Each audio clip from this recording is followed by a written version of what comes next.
the gypsum mine area. The roadway and the stuff we're standing on here, this also belongs to the lady who owned the Hickory sandstone stop.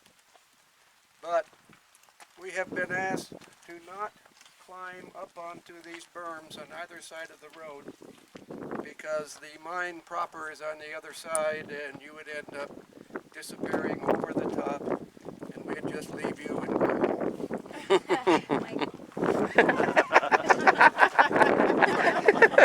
Didn't say the word though, did you? They all look at you. Look at look. Dead serious. That's very dangerous to get up on those berms.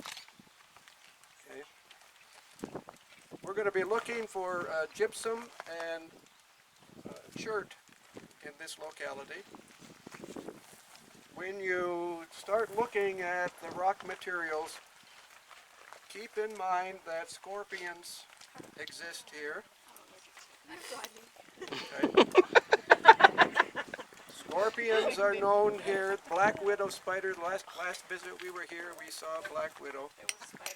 So please watch where you're putting your hand. I got a hammer.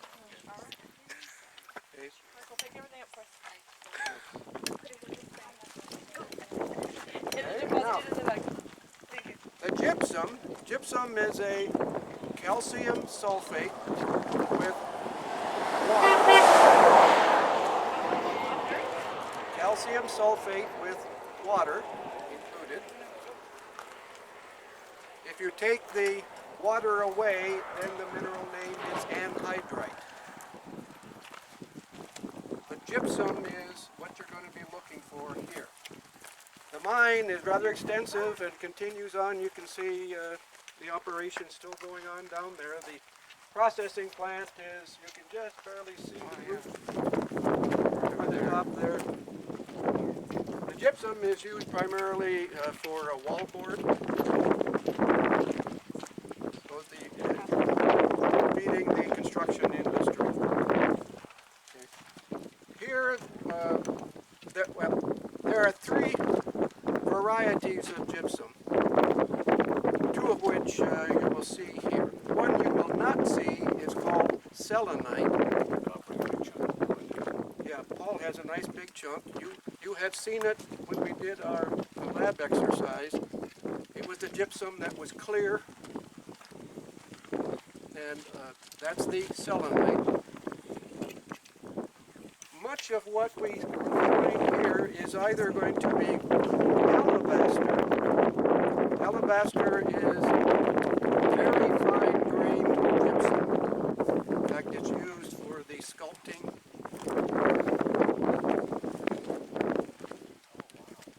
Yeah, Paul has a piece of the alabaster.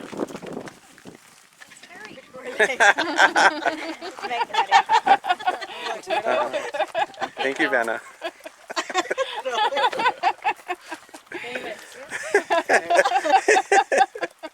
And the other variety that you will see here is known as satin spar. In satin spar gypsum, you actually see the growth of the crystals. Yeah, that's good satin spar there. Okay, you can see the linear pin-like crystals on this one, on the satin spar, but you can't see it on the alabaster. And actually the top of this is alabaster. You see how there is none here? And the bottom of that is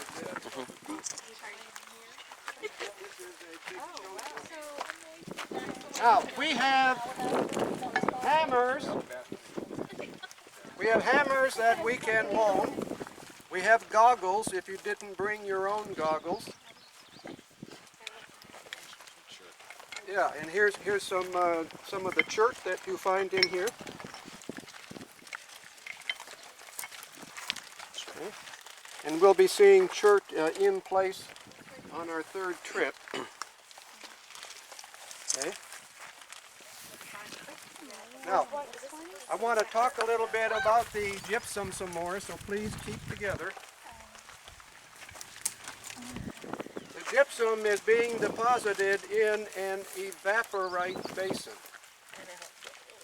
And the evaporite basin simply means that you have a marine environment where the evaporation exceeds precipitation.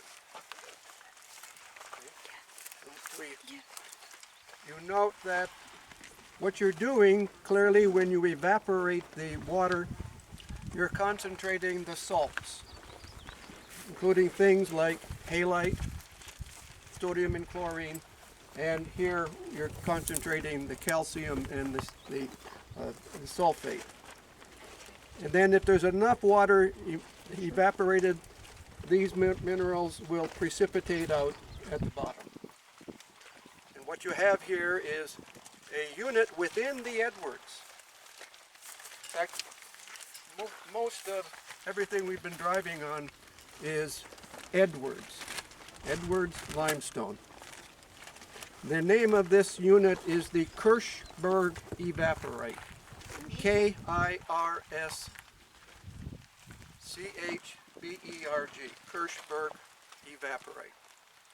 We'll talk more about the Kirchberg when we get into ocean discussion. We won't mention Kirchberg directly, but we'll talk about evaporite formation when we talk about the oceans this coming week. And we will revisit the nomenclature for the Edwards limestone, the Edwards group, during our third field trip. About how old is this? About 100 million years old. So this area is younger than That's correct. So you saw first 1,000 million, and our second stop there was 500 million, and this now is 100 million.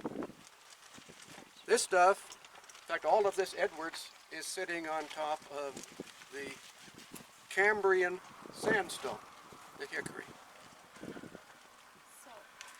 Okay. So, if you want to collect some of this,